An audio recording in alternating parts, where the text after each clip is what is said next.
ওকে, সবাইকে technique is এডুকেশনের পক্ষ থেকে শুভেচ্ছা এবং স্বাগতম। আমরা শুরু করেছিলাম পার্টস অফ স্পিচ। তো আমাদের হাঁটি হাঁটি পা পা করে আমরা এখন পার্ট 14-এ অলরেডি আমরা প্রবেশ করেছি। এর আগে 1 থেকে 13 পর্যন্ত আমাদের খুব গুরুত্বপূর্ণ নিয়মগুলো আমরা আলোচনা করেছিলাম। আশা করি আমরা সবাই সে গুরুত্বপূর্ণ পার্টগুলো দেখেছি 1 থেকে 13 পর্যন্ত। তো আজকে আমরা শুরু করব পার্ট 14। আমাদের চলছে ভার্ব, এবং পার্টস অফ স্পিচের একটা গুরুত্বপূর্ণ একটা হচ্ছে টপিকস হচ্ছে আমাদের ভার্ব। আমরা জানি ভার্ব ছাড়া কিন্তু আমরা কখনো কোনো সেন্টেন্স আমরা কমপ্লিট করতে পারি না।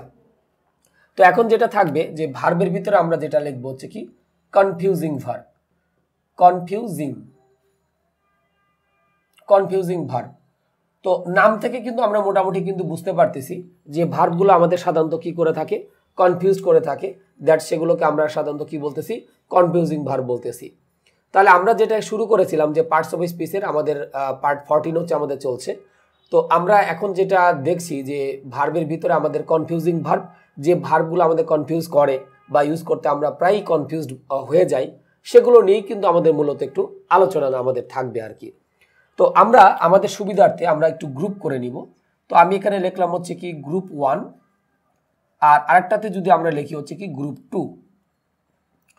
এই দুইটা একটু দেখে নিই, গ্রুপ 1 আর হচ্ছে আমরা এখানে কি লিখলাম গ্রুপ 2।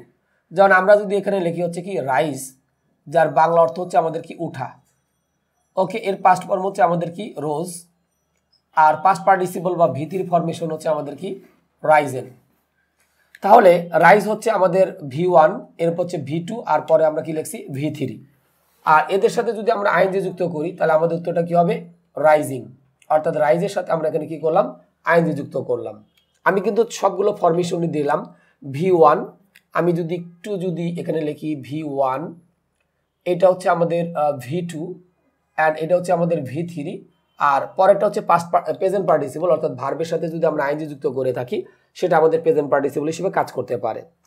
আর গ্রুপ 2তে যদি আমরা লিখি তাহলে আমরা এখানে কি লিখলাম রেইজ। রেইজ বলতে আমরা সাধারণত যেটা বুঝে থাকি উঠানো। ওকে, এটা হচ্ছে V1, আর এর V2 হচ্ছে আমাদের কি রেইজড, আর V3 যদি আমরা লিখি তাহলে আমাদের এখানে কি দাঁড়াবে রেইজড। আর যদি এর সাথে যদি আমরা আইএনজি যদি যুক্ত করি তাহলে আমরা এখানে কি লিখবো রেইজিং। তাহলে আমাদের বিষয়গুলো কিন্তু আমাদের কাছে মোটামুটি ক্লিয়ার, যে আমাদের এখানে বেসিক্যালি রাইজ আর হচ্ছে আমরা কি লিখেছিলাম রেইজ হচ্ছে আমরা লিখেছিলাম। রাইজ হচ্ছে উঠা, রোজ হচ্ছে উঠানো, রাইজিং, আর পরে যেটা লিখছি রেইজ মানে উঠানো, রেইজড। তো এখন দেখা যাচ্ছে যে এই যে ভার্বগুলো রাইজ রেইজ শুনতে কিন্তু প্রায় একই রকম লাগে, বাট ইউজটা কিন্তু হচ্ছে আমাদের কি হয় আলাদা হয়ে থাকে। তাহলে এই যে ইউজটা আমাদের আলাদা হচ্ছে তখন কিন্তু আমাদের ওই বিষয়গুলো কিন্তু কি একটু আলাদাভাবেই থাকবে। তাহলে এখন আমরা একটু লিখি যে আমাদের সাবজেক্ট কিন্তু আমরা জানি দুই ধরনের, একটা হচ্ছে ব্যক্তিবাচক আর একটা হচ্ছে কি বস্তুবাচক। তাহলে আমরা এখন যদি লিখি যে ব্যক্তিবাচক সাবজেক্টের ক্ষেত্রে আমরা এখানে যেটা লিখলাম ব্যক্তিবাচক সাবজেক্টের ক্ষেত্রে, তাহলে আমি যদি এখানে বলি যে ব্যক্তিবাচক সাবজেক্টের ক্ষেত্রে যদি সেন্টেন্সে কোনো অবজেক্ট দেওয়া থাকে তাহলে গ্রুপ 2, আর অবজেক্ট না দেওয়া থাকলে আমাদের এখানে হবে গ্রুপ 1 হবে। ওকে, তাহলে আমরা এই যে আমাদের সুবিধার্থে কিন্তু আমরা কিন্তু এই গ্রুপটা ভাগ করে নিলাম। তাহলে আমরা জানি সাবজেক্ট কিন্তু সবসময় দুই ধরনের হয়, একটা হচ্ছে ব্যক্তিবাচক আর হচ্ছে বস্তুবাচক। তাহলে ব্যক্তিবাচক সাবজেক্টের জন্য আমরা নিয়মটা কিন্তু লিখছি, এখন আমরা লিখবো হচ্ছে বস্তুবাচকের জন্য। তাহলে এখন লিখবো বস্তুবাচক সাবজেক্টের ক্ষেত্রে, বস্তুবাচক আমাদের কি সাবজেক্টের ক্ষেত্রে, বস্তুবাচক সাবজেক্টের ক্ষেত্রে সবসময় আমাদের কি হবে গ্রুপ 2 হবে, সবসময় গ্রুপ 2 হবে, এবং তাকে প্যাসিভ করতে হবে, তাকে আমাদের কি করতে হবে প্যাসিভ করতে হবে, এবং তাকে আমাদের কি প্যাসিভ করতে হবে। তাহলে এই বিষয়টা কিন্তু আমরা মোটামুটি বুঝতে পারলাম যে আমাদের সাবজেক্টটা যদি ব্যক্তিবাচক হয় তাহলে আমাদের দেখতে হবে সেন্টেন্সে অবজেক্ট আছে কি নাই। যদি দেখি আমাদের ব্যক্তিবাচক সাবজেক্টের ক্ষেত্রে সেন্টেন্সে কোনো অবজেক্ট দেওয়া থাকে তাহলে আমরা কাগজ করব গ্রুপ 2, আর অবজেক্ট যদি না থাকে তাহলে আমরা কাগজ করব গ্রুপ 1। আর এরপর করে আমরা লিখছি বস্তুবাচক সাবজেক্টের ক্ষেত্রে আমরা সবসময় কাগজ করব গ্রুপ 2, এবং শুধু গ্রুপ 2 ইউজ করলে হবে না, তাকে কিন্তু অবশ্যই আমাদের কি করতে হবে প্যাসিভ করতে হবে। তাহলে যদি আমরা এখানে লিখে থাকি হি রাইজেস, অবলিক দিয়ে আমরা কি লিখলাম রেইজেস আর্লি। আমি আর কিছু লিখলাম না। হি রাইজেস অবলিক দিয়ে আমরা কি লিখছি রেইজেস আর্লি। এখন যদি একটু খেয়াল করি আমার এই সেন্টেন্স সাবজেক্টটা কিন্তু ব্যক্তিবাচক, তাহলে আমি দেখব যে আমার সেন্টেন্সে অবজেক্ট আছে নাকি নাই। তো আমরা দেখতে পেলাম যে ভার্বের পরে আর্লি, দিস ইজ কি অ্যাডভার্ব। অ্যাডভার্ব কিন্তু কখনোই কোনো সেন্টেন্সের কি হইতে পারে না, সাবজেক্ট বা অবজেক্ট কিন্তু হতে পারে না। তাহলে এই সেন্টেন্সে আমাদের কি নাই, অবজেক্ট কিন্তু নাই। আমাদের সাবজেক্টটা ব্যক্তিবাচক, বাট আমরা দেখতে পেলাম এই সেন্টেন্সে আমাদের কিন্তু কি নাই, কোনো অবজেক্ট কিন্তু নাই। তাহলে অবজেক্ট যদি না থাকে তাহলে আমরা কাকে ইউজ করব, তাহলে আমরা ইউজ করব গ্রুপ 1 কে ইউজ করব। তাহলে উত্তরটা কি হবে, হি রাইজেস, তার সাথে আমরা এখানে কি লিখবো আর্লি। তাহলে আমরা আশা করি এই বিষয়টা কিন্তু মোটামুটি বুঝতে পেরেছি যে আমি এখানে লিখলাম হি রাইজেস, তার সাথে আমরা এখানে কি লিখছি আর্লি, কারণ এই সেন্টেন্স অবজেক্ট কিন্তু দেওয়া নাই। পরক্ষণে যদি আমরা আরেকটা উদাহরণ দেই যে হি, এখানে আমরা লিখলাম হচ্ছে রাইজেস অবলিক দিয়ে লিখলাম হচ্ছে রেইজেস দ্য ফান্ড। তাহলে এখন আমরা দ্বিতীয় সেন্টেন্স যেটা লিখলাম যে হি রাইজেস অবলিক দিয়ে লিখলাম রেইজেস দ্য ফান্ড, তাহলে আমাদের এখানে সেন্টেন্সে কি দেওয়া আছে, দ্য ফান্ড যখন আমরা লিখছি তার মানে আমাদের সেন্টেন্সে কিন্তু কি দেওয়া আছে, অবজেক্ট দেওয়া আছে। তাহলে অবজেক্ট যদি দেওয়া থাকে তাহলে আমরা সবসময় কাকে ইউজ করবো, গ্রুপ 2টাকে ইউজ করব। আর আমার সাবজেক্টটা কিন্তু কি ব্যক্তিবাচক। তাহলে যেহেতু আমাদের সেন্টেন্সের সাবজেক্টটা ব্যক্তিবাচক, এই জন্য আমরা দেখে নিলাম যে এই সেন্টেন্সে আমাদের অবজেক্ট আছে কি নাই। তাহলে যখন দেখলাম যে আমাদের সেন্টেন্সে অবজেক্ট দেওয়া আছে এবং সাবজেক্টটা ব্যক্তিবাচক, তখন কিন্তু আমরা এখানে কাকে ইউজ করছি, গ্রুপ 2টাকে ইউজ করেছি। তাহলে আমাদের মূল বিষয়টা দাঁড়ালো হচ্ছে এইটাই যে আমাদের ব্যক্তিবাচক সাবজেক্টের ক্ষেত্রে অবশ্যই দেখতে হবে যে সেন্টেন্সে আমাদের অবজেক্ট আছে কি নাই। যদি দেখি আমাদের সেন্টেন্সে অবজেক্ট আছে তাহলে আমরা কাকে ইউজ করব, গ্রুপ 1। আর যদি দেখি আমাদের সেন্টেন্সে অবজেক্ট নাই, অবজেক্ট যদি না থাকে তাহলে আমরা ইউজ করতেছি গ্রুপ 1। আর যদি দেখি আমাদের সেন্টেন্সে অবজেক্ট দেওয়া আছে তখন হচ্ছে আমরা কাকে ইউজ করব, গ্রুপ 2টাকে ইউজ করব। তাহলে এটা গেল ব্যক্তিবাচক সাবজেক্টের ক্ষেত্রে। বাট আমাদের আরেক ধরনের কিন্তু সাবজেক্ট আছে যেটা হচ্ছে আমাদের কি বস্তুবাচক। তো আমি কিন্তু এখানে লিখে দিয়েছি যে হ্যাশ চিহ্ন দিয়ে, বস্তুবাচক সাবজেক্টের ক্ষেত্রে সবসময় আমরা কাকে ইউজ করব, গ্রুপ 2টাকে ইউজ করব। এবং শুধু গ্রুপ 2 ইউজ করলে হবে না, তাকে কিন্তু কি করতে হবে, প্যাসিভও কিন্তু করতে হবে। তাহলে এখন যদি আমি লিখি এরকম ভাবে দ্য ফ্ল্যাগ আমরা জানি বস্তুবাচক, দ্য ফ্ল্যাগ ইজ, এর সাথে আমরা লিখলাম কি রাইজেন অবলিক দিয়ে লিখলাম রেইজড। ওকে, তাহলে এই যে আমরা বিষয়টা লিখলাম যে the flag is Ryzen oblique দিয়ে আমরা কি লিখলাম রেইজড। তাহলে আমাদের সাবজেক্ট যেটা থাকলো সেটা হচ্ছে আমাদের কি বস্তুবাচকের ক্ষেত্রে আমাদের সবসময় আমাদের কাকে ইউজ করতে হবে, গ্রুপ 2টাকে আমাদের ইউজ করতে হবে। বিদায় কিন্তু আমরা এখানে কি লিখেছি, রেইজটা কিন্তু অলরেডি আমরা লিখেছি। তাহলে আমাদের এই বিষয়টা সর্বোপরি একটু মনে রাখার মতো বিষয় যে বস্তুবাচক সাবজেক্টের ক্ষেত্রে সবসময় আমাদের গ্রুপ 2টাকে ইউজ করতে হবে। এবং শুধু গ্রুপ 2 ইউজ করলে হবে না, তাকে অবশ্যই আমাদের কি করতে হবে, প্যাসিভ করতে হবে। তাহলে কিন্তু আমরা দেখলাম যে ব্যক্তিবাচক সাবজেক্ট হলে আমাদের দেখার দরকার আছে সেন্টেন্সে অবজেক্ট আছে কি নাই, আর বস্তুবাচক থাকলে আমাদের ওই অবজেক্টটা দেখার দরকার নাই। কারণ বস্তুবাচক থাকলে আমরা সবসময় কাকে ইউজ করব, গ্রুপ 2টাকে ইউজ করব এবং তাকে অবশ্যই আমরা কিসে করব, প্যাসিভে আমরা করব। তাহলে আমরা আশা করি যে এইটা আমরা মোটামুটি বুঝতে পারলাম। তবে রাইজ আর রেইজ এই দুইটার ভিতরে আমাদের একটু বিষয়টা থাকে। একটা হচ্ছে রাইজিং আর পরেরটা যদি আমরা লিখি হচ্ছে কি রেইজিং। মানে আমি ভার্বের সাথে আমরা এখানে কি যুক্ত করেছি, আইএনজিটাকে যুক্ত করেছি। যদি কোনো কাজ নিজে নিজে হয় তাহলে আমরা সেক্ষেত্রে ইউজ করি রাইজিং, আর যদি কোনো কাজ নিজে নিজে যদি না হয় তাহলে সেখানে আমরা ইউজ করে থাকি রেইজিং। এই দুইটা দিয়ে কিন্তু আমাদের অনেকগুলো কোশ্চেন আমাদের প্রায় আসে, রাইজিং আর হচ্ছে আমাদের কি রেইজিং। যেমন আমি যদি বলি রাইজিং, আমি এখানে দিলাম হচ্ছে কি রাইজিং অবলিক দিয়ে লিখলাম হচ্ছে কি রেইজিং, দুটো আমরা দিলাম রাইজিং অবলিক রেইজিং। এখানে আমরা লিখলাম হচ্ছে কি ইনফ্লেশন। তো ইনফ্লেশন বলতে আমরা জানি কিন্তু মুদ্রাস্ফীতি।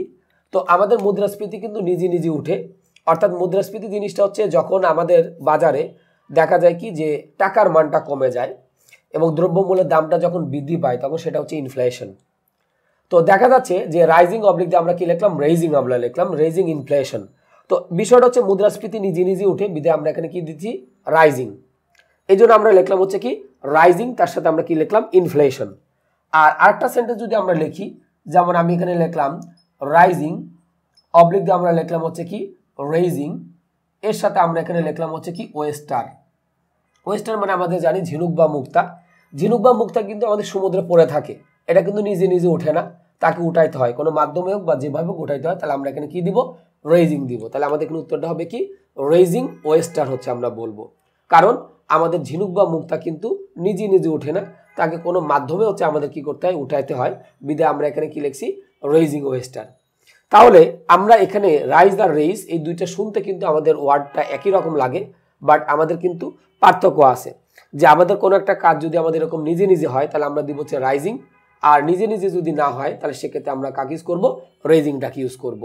তো এই ভার্বের নামটা হচ্ছে আমাদের কনফিউজিং ভার্ব একটা কারণেই, কারণ যখন হচ্ছে মানে শুনতে প্রায় একই রকম লাগে বাট হয়তো স্পেলিংটা আলাদা এবং অর্থটাও মানে প্রায় কাছাকাছি, কিন্তু স্পেলিংটা আলাদা থাকে এবং ইউজটাও কিন্তু আমাদের কি হয়, আলাদা হয়।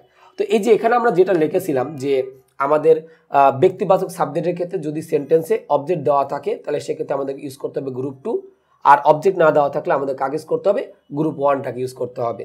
তো আর বস্তুবাচক সাবজেক্টের ক্ষেত্রে আমরা কিন্তু সবসময় কাকে ইউজ করবো, গ্রুপ 2 ইউজ করবো। এবং শুধু গ্রুপ 2 ইউজ করলে হয় না, তাকে কিন্তু অবভিয়াসলি আমাদের কি করতে হবে, প্যাসিভ কিন্তু করতে হবে।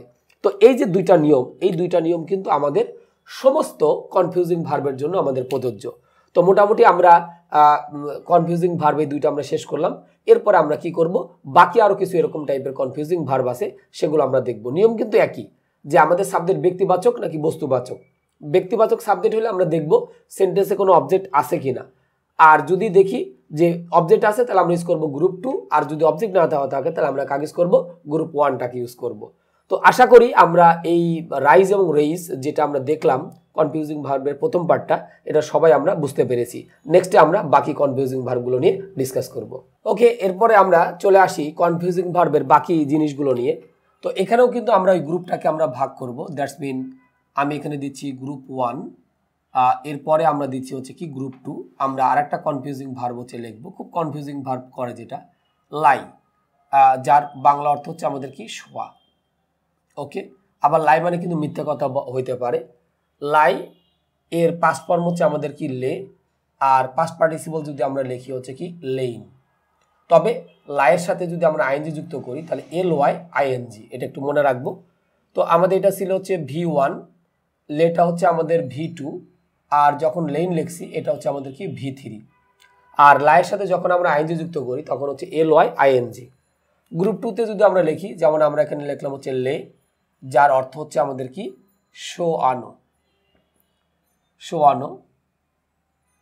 ওকে, তাহলে এখানে আমাদের দেওয়া থাকলো শোয়ানো। তাহলে এখন হচ্ছে লের পাস্ট ফর্ম হচ্ছে আমাদের কি থাকবে, লেইট, আর যদি আমরা V3 যদি দেই তাহলে লেইট, আর লের সাথে যদি আমরা আইএনজি যুক্ত করি তাহলে আমাদের LAY এর সাথে আমরা কি লিখবো, আইএনজিটাকে আমরা যুক্ত করে দিব।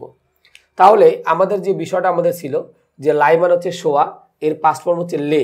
একটু খেয়াল করবো, এই গ্রুপটা হচ্ছে বেশি কনফিউজিং। যেমন আমরা যদি লাই, এই লাইয়ের অর্থ মিথ্যা হইতে পারে আবার শোয়া হইতে পারে। এর পাস্ট ফর্ম হচ্ছে আমাদের কি লেখা হয়েছে, লে, আর V3 হচ্ছে আমরা কি লিখছি, লেইন, আর এর সাথে যদি আমরা আইএনজি যুক্ত করি তাহলে হবে LYING।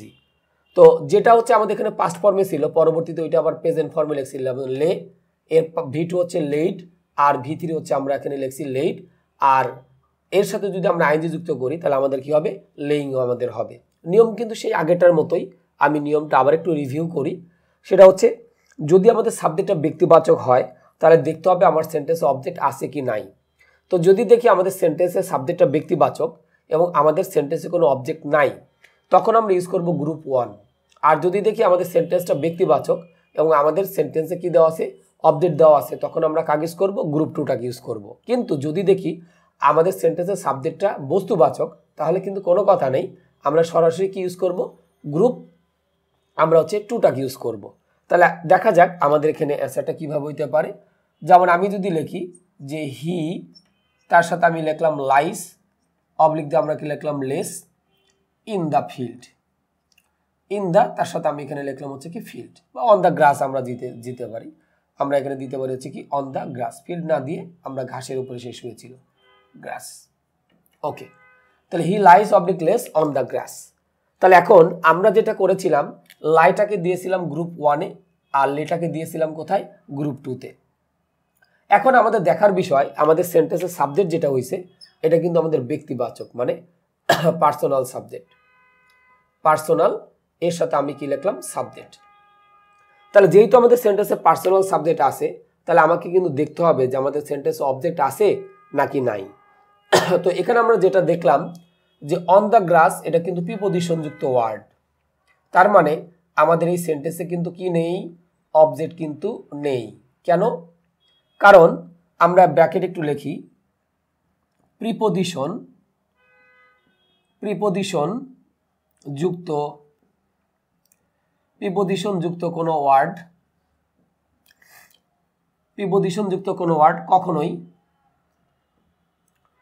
কখনোই কোনো ভার্বের আমাদের কি কোনো ভার্বের সাবজেক্ট বা অবজেক্ট হতে পারবে না। কি হতে পারবে না? সাবজেক্ট বা অবজেক্ট হতে পারে না। অবজেক্ট হতে পারে, তার সাথে আমরা কি লিখলাম? না। তাহলে একটা বিষয় একটু মনে রাখা দরকার যে প্রিপোজিশন যুক্ত কোনো ওয়ার্ড আমাদের কিন্তু কখনোই কোনো একটা ভার্বের কি হতে পারে না? সাবজেক্ট বা অবজেক্ট হতে পারে না। তাহলে এই সেন্টেন্সে আমাদের কি ছিল? যখন লিখলাম he lies oblique less on the grass, তাহলে আমাদের এই সেন্টেন্স অন দ্য গ্রাস এটা কি প্রিপোজিশন যুক্ত ওয়ার্ড। তাহলে আমরা যেটা বলছিলাম যে প্রিপোজিশন যুক্ত কোনো ওয়ার্ড আমাদের কখনোই কোনো একটা ভার্বের সাবজেক্ট বা অবজেক্ট হতে পারে না। তার মানে এই সেন্টেন্সে কিন্তু অবজেক্ট নাই। তাহলে অবজেক্ট যদি না থাকে এবং সাবজেক্ট যদি কি হয়? ব্যক্তিবাচক হয়, তাহলে আমরা কাকে ইউজ করব? গ্রুপ ওয়ানটাকে ইউজ করব। তাহলে আমাদের এখানে অ্যান্সারটা কি হবে? লাইস। আমি এখানে টিক মার্ক দিয়ে দিয়েছি। তাহলে আমাদের সাবজেক্টটা হচ্ছে ব্যক্তিবাচক, বাট সেন্টেন্সে কিন্তু আমাদের কি দেওয়া নাই? কোনো অবজেক্ট কিন্তু দেওয়া নাই। তাহলে যেহেতু আমাদের সেন্টেন্সের সাবজেক্টটা ব্যক্তিবাচক এবং আমাদের কোনো অবজেক্ট নাই, এই জন্য আমরা এখানে কাকে ইউজ করতেছি? গ্রুপ ওয়ানটাকে আমরা ইউজ করতেছি। ওকে। আর আরেকটা সেন্টেন্স যদি আমরা লিখি এখানেই যে হি লাইস অবলিক দিয়ে লিখলাম হচ্ছে লেস দা, তার সাথে আমি এখানে কি লিখলাম? এখানে দিয়ে লিখলাম হচ্ছে দ্য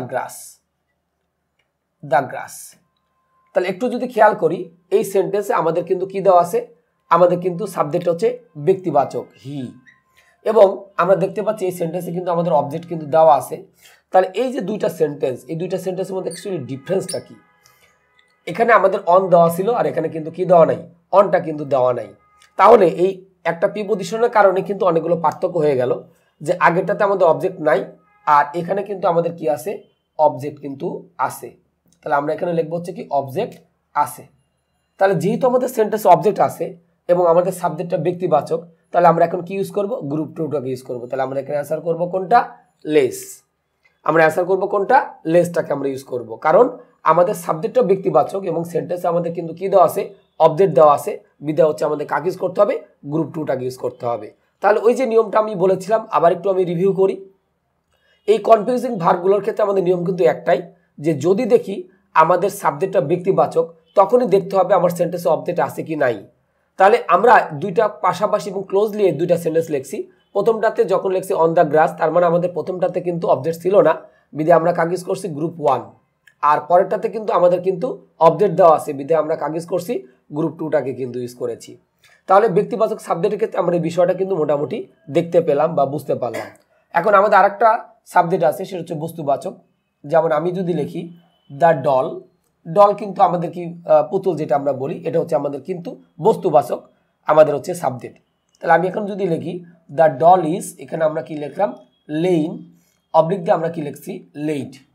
তাহলে আমরা যে সাবজেক্টটা লিখলাম দ্য ডল, এটা কিন্তু আমাদের বেসিক্যালি আমাদের হচ্ছে বস্তুবাচক। তাহলে বস্তুবাচক সাবজেক্টের ক্ষেত্রে সবসময় আমরা কাকে ইউজ করবো? গ্রুপ টুটাকে ইউজ করব। এবং শুধু গ্রুপ টু ইউজ করলে হবে না, তাকে অবশ্যই আমাদের কি করতে হবে? প্যাসিভ করতে হবে। তাহলে আমি যদি লেইন নেই, তাহলে সেটা কিন্তু আমাদের হচ্ছে কি? গ্রুপ ওয়ানে কিন্তু দেওয়া আছে। তো গ্রুপ ওয়ান কিন্তু আমরা বস্তুবাচক সাবজেক্টের ক্ষেত্রে কি করতে পারবো না? নিতে পারবো না। আমরা নিতে পারবো কোনটা? মানে আমাদের বস্তুবাচকটাকে নিতে হবে। তাহলে আমি যখন লিখলাম the doll is lain oblique দিয়ে আমরা কি লিখছি? লেইড। তাহলে আমরা বস্তুবাচক যদি সাবজেক্ট হয় সবসময় গ্রুপ টু ইউজ করতে হবে, এবং গ্রুপ টু ইউজ করলে হবে না, তাকে অবশ্যই আমরা কি করব? প্যাসিভে কিন্তু করব। তাকে অবশ্যই আমাদের কিসে করতে হবে? আমাদের প্যাসিভে করতে হবে। কারণ আমরা জানি যে বি ভার্বের পরে, আমি অ্যাক্টিভ এবং প্যাসিভে আলোচনা করেছিলাম যে বি ভার্বের পরে আমাদের যদি কোনো ভি3 দেওয়া থাকে, তাহলে অবশ্যই সেটা আমাদের কি হবে?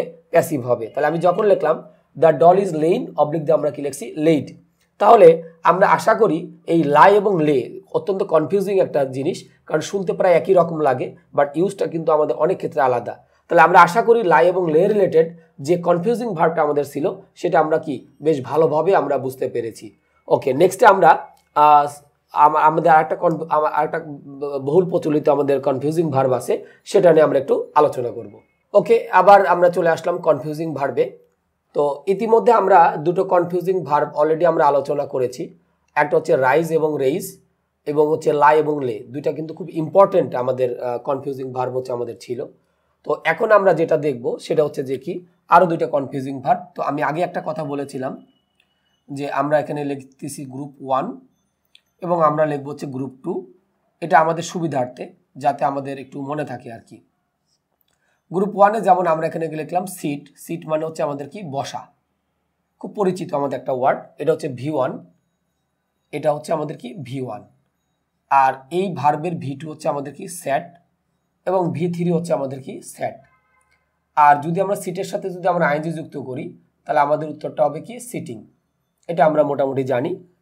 আর আরেকটা হচ্ছে গ্রুপ ভার্ব, এই কনফিউজিং ভার্বের ভিতরে যদি দেখি সেট, যার অর্থ হচ্ছে আমাদের কি বসানো, এর পাস্ট ফর্ম হচ্ছে আমাদের কি সেট, পাস্ট পার্টিসিপল হচ্ছে আমাদের কি সেট, আর সেটের সাথে যদি আমরা আইএনজি যুক্ত করি তাহলে আমাদের হবে কি সেটিং। তো এই জিনিসগুলো আমরা এখানে একটু মোটামুটি দেখলাম যে এখানে হচ্ছে V1, এটা হচ্ছে V2, আর এরপরে এটা হচ্ছে আমাদের V3।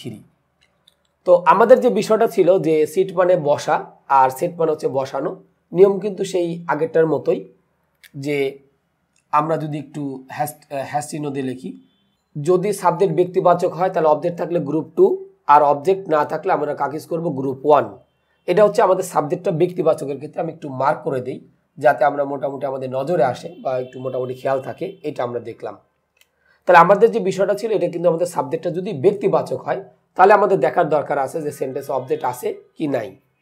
বাট আরেকটা জিনিস আমাদের লিখতে হচ্ছে যে বস্তুবাচক সাবজেক্টের ক্ষেত্রে, তাহলে আমাদের কাছে বিষয়টা কিন্তু মোটামুটি ক্লিয়ার যে আমাদের ব্যক্তিবাচক সাবজেক্টের ক্ষেত্রে যদি সেন্টেন্সে কোনো অবজেক্ট না থাকলে আমাদের হচ্ছে কি, অবজেক্ট থাকলে হচ্ছে গ্রুপ 2, আর অবজেক্ট না থাকলে আমাদের কাজ করতে হবে গ্রুপ 1। আর এর সাথে আমি কিন্তু আমরা একটা কথা লিখছি যে বস্তুবাচক সাবজেক্টের ক্ষেত্রে সবসময় আমাদের কাজ করতে হবে গ্রুপ 2 হবে, এবং শুধু গ্রুপ 2 ইউজ করলে হবে না, তাকে অবশ্যই আমাদের কি করতে হবে, প্যাসিভ করতে হবে।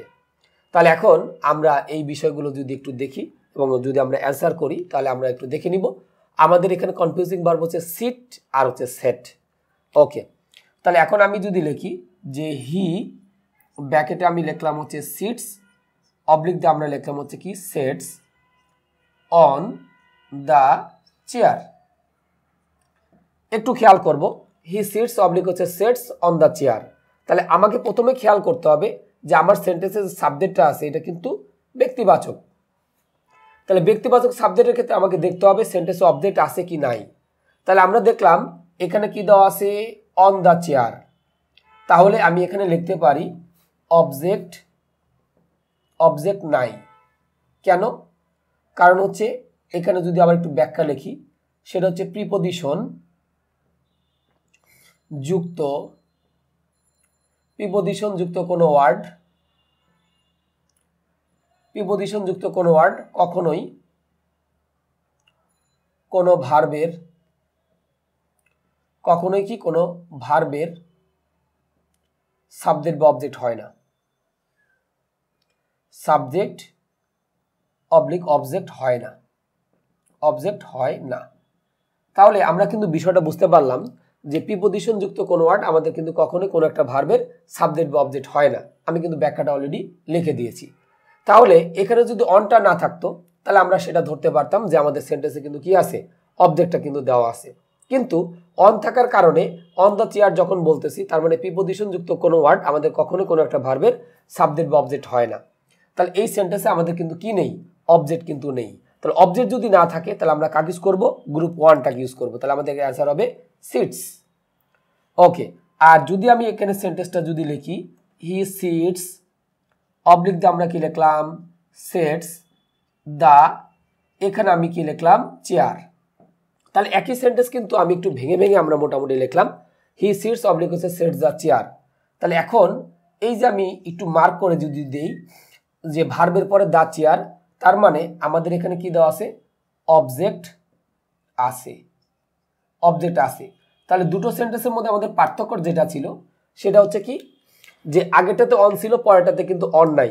তো আমরা জানি যে প্রিপোজিশনের পরে যাই যুক্ত থাকুক না কেন সেটা কিন্তু আমাদের ফ্রেজ হিসেবে কাজ করে, আর ফ্রেজ কিন্তু কখন একটা সেন্টেন্সের সাবজেক্ট বা অবজেক্ট হতে পারে না। তাহলে এই দুটো সেন্টেন্স যদি আমরা দেখি, একটাতে আমাদের প্রিপোজিশন অন আছে আর একটাতে কিন্তু অন নাই। তার মানে এই কারণে আগেরটাতে অবজেক্ট ছিল না আর পরেরটাতে কিন্তু অবজেক্ট দেওয়া আছে, বিধায় এই জন্য আমরা কাজ ইউজ করতেছি গ্রুপ টুটাকে ইউজ করতেছি। তাহলে আমরা এখানে কি লিখছি সেটস। তাহলে বিষয়টা কিন্তু আমরা মোটামুটি আমরা বুঝতে পারলাম যে আমাদের সাবজেক্ট যদি ব্যক্তিবাচক হয় তাহলে অবশ্যই আমাকে চেক করতে হবে যে আমার সেন্টেন্সে অবজেক্ট আছে নাকি নাই। অবজেক্ট যদি আমাদের না থাকে তাহলে আমরা ইউজ করব গ্রুপ 1, আর অবজেক্ট থাকলে আমাদের কি হবে গ্রুপ 2 হবে। এবার আসা যাক আমাদের সাবজেক্টটা যদি কি হয় বস্তুবাচক হয় তাহলে সেক্ষেত্রে কি হইতে হয়। তো আমরা জানি এখানে লেখাও আছে যে বস্তুবাচক সাবজেক্টের ক্ষেত্রে সবসময় গ্রুপ 2 হবে, এবং শুধু গ্রুপ 2 করলে হবে না, ওই ভার্বটাকে অবভিয়াসলি কি প্যাসিভ করতে হবে। যেমন আমি যদি লিখি দ্য হসপিটাল, আমি এখানে কি লিখলাম দ্য হসপিটাল ওয়াজ, এখানে আমি লিখলাম হচ্ছে সেট, যেটা হচ্ছে আমাদের ইয়েতে, আর পরেটা লিখলাম set, the hospital set oblique set by a rich man, by a তার সাথে আমি এখানে লিখলাম কি রিচ ম্যান। তাহলে এই যে আমি সেন্টেন্সটা লিখলাম the hospital was set oblique হচ্ছে set by a rich man, তাহলে আমাদের যে সাবজেক্ট যেটা ছিল এটা হচ্ছে আমাদের কি বস্তুবাচক সাবজেক্ট, কারণ হসপিটাল কিন্তু আমাদের ব্যক্তিবাচক না। তাহলে আমাদের সবসময় তাকে কাজ ইউজ করতে হবে গ্রুপ 2টাকে হচ্ছে আমাদের ইউজ করতে হবে। তাহলে আমাদের এখানে কি লেখা হলো সেট, কারণ সেটটা কিন্তু আমাদের কিন্তু গ্রুপ 1-এ ছিল, মানে এটা ছিল G1 আর এটা হচ্ছে আমাদের G2 সংক্ষেপে লিখলাম। তাহলে আমরা এখানে অ্যান্সার করব কোনটা, আমরা অবশ্যই অ্যান্সার করব হচ্ছে কি সেট। তাহলে বস্তুবাচকের ক্ষেত্রে আমাদের হচ্ছে কি সবসময় গ্রুপ 2 ইউজ করতে হবে, এবং শুধু গ্রুপ 2 ইউজ করলে হবে না, তাকে অবভিয়াসলি আমাদের কি করতে হবে প্যাসিভ করতে হবে। তো এখানে কিন্তু ওয়াজটা আমাদের কি ছিল বি ভার্ব ছিল, আর আমরা জানি বি ভার্বের পরে যদি আমাদের কি দেওয়া থাকে V3 ফরমেশন দেওয়া থাকে তাহলে অবশ্যই সেটা আমাদের কি হবে প্যাসিভ হিসেবে থাকবে। তাহলে এটাও কিন্তু একটা বেশ ভালো টাইপের আমাদের একটা কনফিউজিং ভার্ব ছিল যে আমাদের সিট এবং সেট। তো আমরা যেটা বলছিলাম যে এই কনফিউজিং ভার্বগুলোর ক্ষেত্রে আমাদের সবসময়ের জন্য আমরা একটা জিনিস খেয়াল করব যে আমাদের সাবজেক্টটা ব্যক্তিবাচক নাকি বস্তুবাচক। যদি আমাদের সাবজেক্টটা ব্যক্তিবাচক হয় তাহলে অবশ্যই আমাদের খেয়াল করতে হবে যে আমার সেন্টেন্সে অবজেক্ট আছে কি নাই। যদি দেখি ব্যক্তিবাচক সাবজেক্টের ক্ষেত্রে আমাদের অবজেক্ট যদি থাকে তাহলে গ্রুপ 2, আর অবজেক্ট না থাকলে গ্রুপ 1। আর বস্তুবাচকের ক্ষেত্রে আমাদের অবজেক্ট দেখার কোনো দরকার নাই, বস্তুবাচকের ক্ষেত্রে আমাদের সবসময় গ্রুপ 2 হবে, এবং শুধু গ্রুপ 2 করলেই হবে না, সেটাকে অবশ্যই কিন্তু কি করতে হবে প্যাসিভ কিন্তু করতে হবে। তাহলে আমাদের উল্লেখযোগ্য যে 3টা কনফিউজিং ভার্ব আমাদের প্রায়ই সমস্যা করে, মানে আমরা প্রায় নাম যেহেতু কনফিউজিং, সো আমাদেরকে এটা কনফিউজিং করবে, এটাই স্বাভাবিক। তাহলে আমাদের বহুল আলোচিত 3টা কনফিউজিং ভার্ব আমরা কিন্তু এখানে মোটামুটি কি করলাম ডিসকাস করে ফেললাম। তো আশা করি যে আমরা এই পার্টস অফ স্পিচ পার্টের 14-এ আমরা টোটালটাই কিন্তু আলোচনা করেছি কনফিউজিং ভার্ব নিয়ে, যে ভার্বগুলো আমাদের অত্যন্ত কনফিউজ করে, যেগুলো নিয়ে আমরা প্রায় বিব্রত হই, কনফিউজড হই, এই জন্য নামটা কিন্তু কনফিউজিং ভার্ব হয়েছে। আশা করি যে এই পার্ট 14 যারা আমরা দেখব বা দেখছি তারপরে আশা করি কোনো সমস্যা থাকবে না। এরপরেও দেখা যাচ্ছে কি অনেকে হয়তো একবার দেখলে বুঝতে পারে, একবার শুনলে বুঝতে পারে, আবার অনেকে 20 বার পড়লে বা শুনলেও কিন্তু দেখতে পারে না। তো আশা করি সবাই ভিডিওটা আমরা 2 থেকে 3 বার অ্যাটলিস্ট দেখব। এরপরেও যদি কারো কোনো যদি সমস্যা থাকে আমরা অবশ্যই কমেন্টে প্রবলেমগুলো জানাবো, আমরা চেষ্টা করব যত দ্রুত সম্ভব টেকনিক ইজ এডুকেশনের পক্ষ থেকে সলভ করে দেওয়ার জন্য। তো সেই সাথে সাথে আমি পার্ট 14 এ পর্যন্ত শেষ করছি, আমাদের কনফিউজিং ভার্ব এ পর্যন্তই। আশা রাখি পার্ট 15 আমাদের পার্টস অফ স্পিচের নেক্সট পার্ট আমরা সবাই দেখব। সে পর্যন্ত সবাই ভালো থাকবেন, খোদা হাফেজ।